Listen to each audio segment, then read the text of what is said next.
Now this is the sacrum. The pelvic surface is directed downwards and forwards. The dorsal surface is directed upwards and backwards. And the sacral canal. This is the sacral canal directed upwards. Parts are mainly, this is the sacral promontory, which is formed by the anterior border of the first sacral vertebra. Then these are the alas. This is mainly the base. This is the apex. Then this is the pelvic surface. This is the dorsal surface. And these are two lateral surfaces.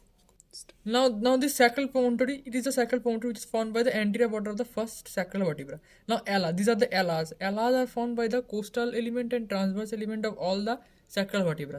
Now these are the pelvic surface. The pelvic surface contains ridges. This is the first ridge, second ridge, third ridge and fourth ridge. These are four transverse ridges. And in between these transverse ridges runs the median sacral artery. And on the sides runs the sympathetic trunk.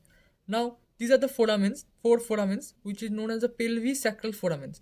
Now these foramens transmit two structures. First is the ventral rami of the upper four sacral nerves and the lateral sacral arteries through all the foramens. Now this is the ala. Now ala's relation from medial to the lateral. There are four relations. That is SLIO, S-L-I-O. That is sympathetic chain, lumbosacral trunk, iliolumbar artery, and obturator nerve. Now attachment is in the middle three foramen, there is attachment of the piriformis like this, E-shaped structure.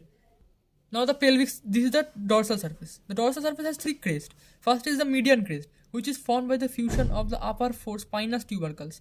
And the last one, that is the fifth one, it is unfused and forms sacral hiatus. Now the intermediate crest. Intermediate crest is formed by the superior and the inferior articular facets of the upper four sacral vertebrae.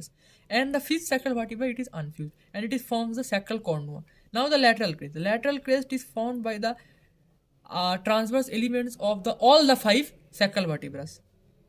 Now the contents, this is the sacral canal. The upper portion is the sacral canal and this is the sacral hiatus. The contents of sacral canal. There are four structures where passes through the sacral canal. First is the chorda equina, then phylum terminali, then sacral meninges and the lateral sacral vessels. And through sacral hiatus, three structures passes. There is a phylum terminali, fifth sacral nerve and the coccygeal nerve.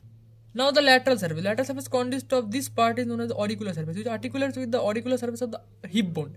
Then here there is attachment up to the lower part. There is attachment of the erector spinae muscles, and in the inside there is attachment of multifidus muscle. Then there is attachment here. There is attachment of gluteus maximus muscle. Then there is sacrotuberous and sacrospinous ligaments here, and on the dorsal aspect there is attachment of coccygeal muscles. Now this auricular surface, it articulates with the auricular surface of the hip bone and forms secondary cartilaginous joint.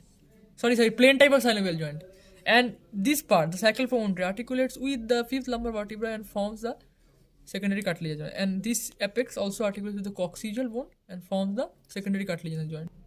Now in the pelvic surface, there is one more relation, that is in the upper two and a half and the lower 2.5. In the upper 2.5, there is presence of parietal peritoneum, and the lower 2.5, there is presence of rectum, and between rectum and sacrum there is artery which is known as the bifurcation of the superior rectal artery.